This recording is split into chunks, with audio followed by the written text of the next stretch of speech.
శుభోదయం. Global బెథేనియా Calvary ministry తరపున ఈ ఉదయకాల సమయంలో మరొకసారి మీ అందరితో కూడా కలుసుకొని దేవుని యొక్క పరిశుద్ధమైన మాటలు ధ్యానించడానికని దేవుడు నాకు ఇచ్చిన మధురమైన అవకాశాన్ని బట్టి నేను దేవునికి ప్రత్యేకమైన వందనాలు తెలియజేసుకుంటూ ఉన్నాను. ఈరోజు కూడా పరిశుద్ధమైన వేద గ్రంథంలో నుండి మరి యొక్క చక్కటి మాటను చదువుకుంటాం.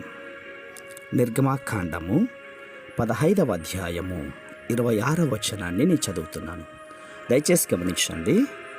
నిర్గమాకాండము 15వ అధ్యాయము 26వ వచనం. మీ దేవుడైన యెహోవా వాక్కు శ్రద్ధగా విని ఆయన దృష్టికి న్యాయమైనది చేసి ఆయన ఆజ్ఞలకు విధేయులై ఆయన కట్టడలన్నిటిని అనుసరించి నడిచిన ఎడల నేను ఐగుప్తీయులకు కలుగజేసిన రోగముల్లో ఏదియో మీకు రానియను, నిన్ను స్వస్థపరచు యెహోవాను నేనే అనెను. దేవునికి స్తోత్రం కలుగునుగాక. చాలా అద్భుతమైనటువంటి మాట ప్రియులారా.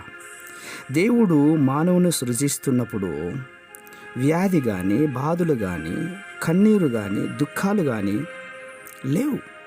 అయితే ఆదాము హవ్వలు పాపము చేసినప్పుడు భయము, బాధ అన్నీ వచ్చాయి.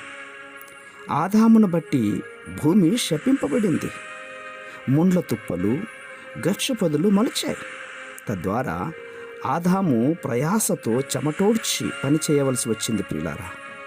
అదేవిధంగా స్త్రీ కూడా ప్రసవ వేదన పడి బిడ్డలను కనవలసి వచ్చింది. అంతేకాదు, పాపము వలన వచ్చు జీతమై ఉన్నటువంటి మరణమునకు మానవులందరినీ కూడా గురి చేయాల్సి వచ్చింది. విను, పాపము విస్తరిస్తుంటుండగా మరింతగా రోగాలు, వ్యాధులు ప్రబలుతున్నాయి. అంతేకాదు, ఎటు చూసినా కూడా భయంకరమైనటువంటి వ్యాధులు, భయంకరమైన పోరాటాలు, తద్వారా లోకముషులో ఉన్నటువంటి అనేకమైన శ్రమల పాలయ్యి దేవునికి దూరమవుతూ విస్తారమైన పాపము పండడం ద్వారా ప్రకృతి అంతా కూడా నాశనమైపోయింది. ఎటు చూసిన భూకంపాలు, ఎటు చూసిన తుఫానులు. మనిషి జీవించాలి అన్నటువంటి భయముతో జీవిస్తున్నాడు. ఈ భయము ఎలా వచ్చిందంటే ఆదాము హవ్వలను బట్టి.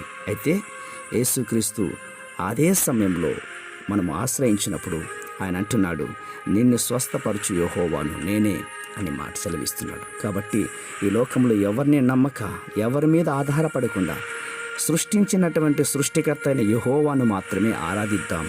ఆయన నమ్మినటువంటి వానికి ఎప్పుడు అన్యాయం జరగదు. ఆయన నమ్మిన బిడ్డలలో ఒకవేళ వ్యాధిగ్రస్తులైనా కూడా సంపూర్ణమైన స్వస్థత గలవారై తిరిగి జీవిస్తారు. అట్టి కృప దేవుడు మనకందరికీ దయచేయునుగాక. పరిశుద్ధమైన మా ప్రియ పరలోకపు తండ్రి, నిజమే నాయన, మీ మాటల్లో శక్తి ఉంది. మీ మాటలే ఔషధముగా మార్చండి. ఈ మాటలు వింటున్నటువంటి నీ ప్రజలు, నీ బిడ్డలు ప్రభువా, ఒకవేళ ఏదో వ్యాధితో బాధపడుచున్నట్లయితే గనక ఈ క్షణమే ఈ మాటల ద్వారా స్వస్థతలు దయచేయండి, పరిపూర్ణమైన విడుదల దయచేయండి. కేవలం మీ నామానికి మాత్రమే మహిమకరముగా జీవించుటకు సహాయం చేయండి. అట్టి కృప దయచేసినందుకు స్తోత్రాలు అర్పించుకుంటూ చిన్న ప్రార్థనను మా రక్షకుని యేసయ్య నంబట అడిగి వేడుకను పొందుతున్నాం మా తండ్రి.